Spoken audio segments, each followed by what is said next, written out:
এটি একটি 70 বছরের male patient, high blood pressure ছিলেন। আজকে সিবিআই হিস্ট্রি নিয়ে ভর্তি হয়েছে। ভর্তি হওয়ার পর ইনার এনসিসিটি ব্রেন হয়েছে।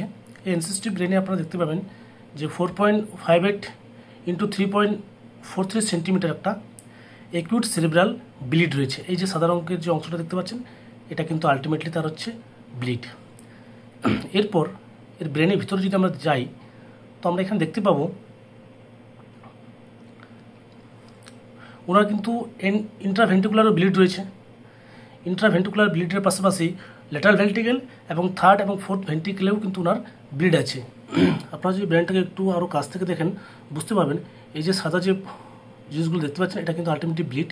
ঠিক আছে, তো আর একটু ভিতরে যদি নিয়ে যায় আপনাদের ব্রেন দেখতে পাবেন। ঠিক আছে, এই ভেন্ট্রিকেলের মধ্যে এই যে সাদা অংশটা, এটা হচ্ছে পুরোটাই কিন্তু আলটিমেটলি তার অ্যাকিউট ব্লিড।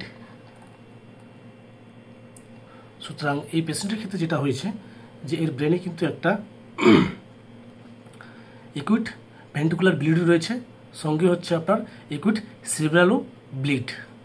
সুতরাং যেসব পেশেন্ট হাইপারটেনসিভ রয়েছেন, এই শীতকালে অবহেলা করবেন না। আপনারা কিন্তু অবশ্যই ডক্টরের পরামর্শ অনুযায়ী ওষুধ কিন্তু নিয়মিত ওষুধ খাবেন, কারণ একটা প্রবাদ আছে উইন্টার কোল্ড স্ট্রোক। সুতরাং গ্রীষ্মকালের তুলনায় কিন্তু এই শীতকালে স্ট্রোক হওয়ার প্রবণতা মানুষের খুব বেশি থাকে।